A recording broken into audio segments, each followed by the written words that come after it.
Itong Pi Network kasi, kung nag-research ka and naniniwala ka sa kanilang ecosystem, kung i-incorporate kasi nila yung gaming sa kanilang ecosystem and mag-i-stick sila sa mga nakalagay na mission and vision sa kanilang roadmap, uh, may potential kasi na mag-succeed sila. Okay, kung i-incorporate nila yung play to earn concept dito sa Fruitify. Okay?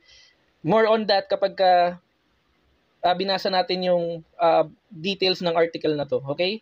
So, Pi Network Ventures and Gaming Innovation. Okay? Recognizing this alignment, Pi Network Ventures, ayan na oh. So, hindi lang siya solely gaming, hindi lang siya basta-basta laro na dinevelop dito sa Pi ecosystem. Tingnan nyo ha, nami-mention din yung ibang Pi ecosystem use case. Okay? Recognizing this alignment, Pi Network Ventures considers gaming an important vertical to invest in to boost Pi utility and is actively looking at projects that incorporate game design or full-fledged games to drive ecosystem utility. Ayan. So kung ikaw ay isang magaling na developer, it's a good idea. It wouldn't harm if you will consider engaging with the Pi Network ecosystem or the Pi Network team to build or develop games na pwedeng ilagay dito sa Pi ecosystem. And in the long run, pwede kang mag-benefit dito as a developer, okay? Kasi nga, i-integrate din nila dito yung Pi Network Ventures, Pi Ads, also yung Pi e-commerce in terms of Pi payments, okay? This means creative implementations of gaming logic, mechanisms, reward systems, and social interactive design that make Pi more useful more often to more people. Ayan. Ayan, ito na. So, ayan na, such games may incorporate Pi payments. Ayan na, incorporate Pi payments. So, talagang play to earn nga. Okay?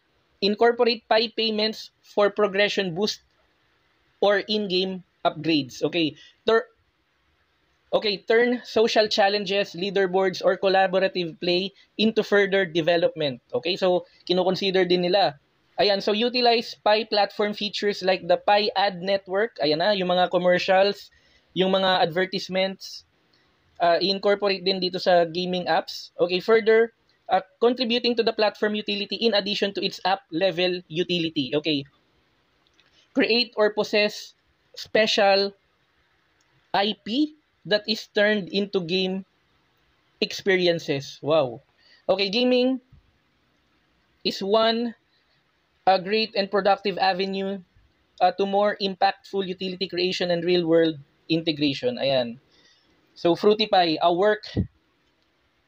Fruitify, a working demo of Pi utility.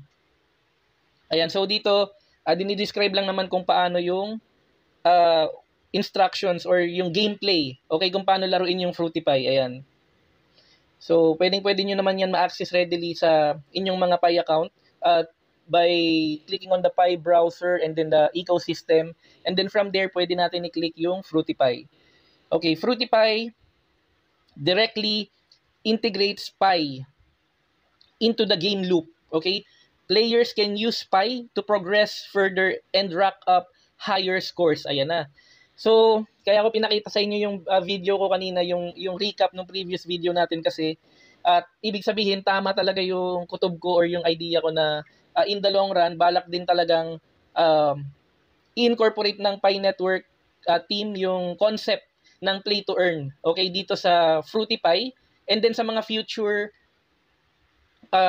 in-app games na possible na maidagdag or mailagay dito sa Pi ecosystem, okay?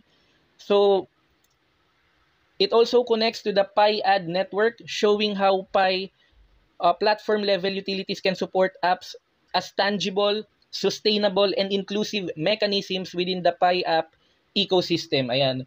So, the purpose of developing a game with integrations with multiple, ayan guys, oh, ang ganda na itong part na to.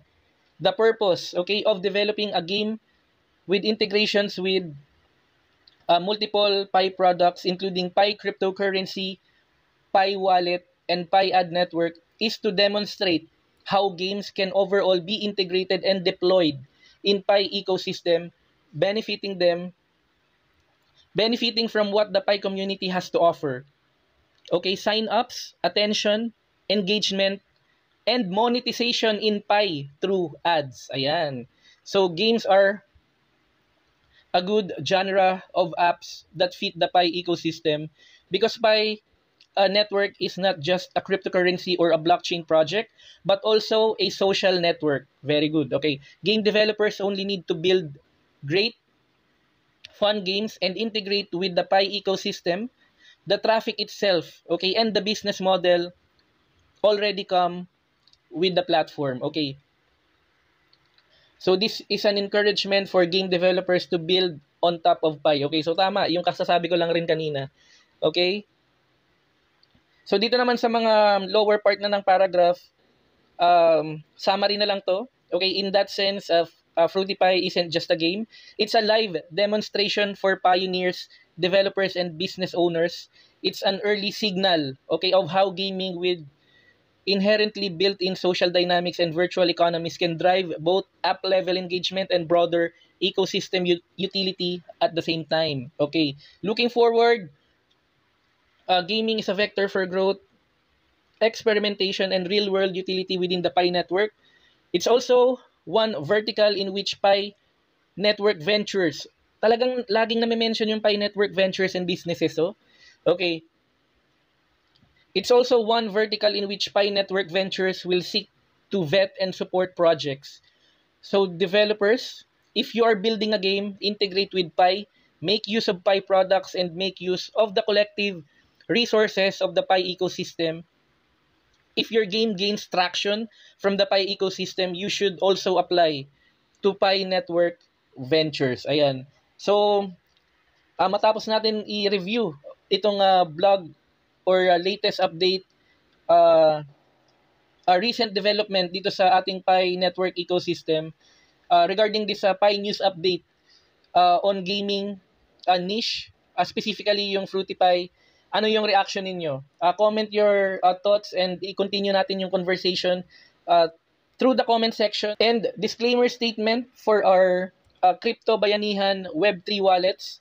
All the information on our website is published in good faith and for general information purposes only and not financial advice.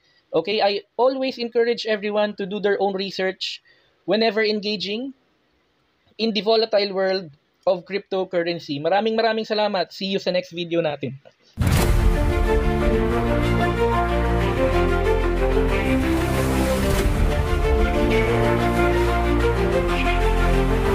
Now they need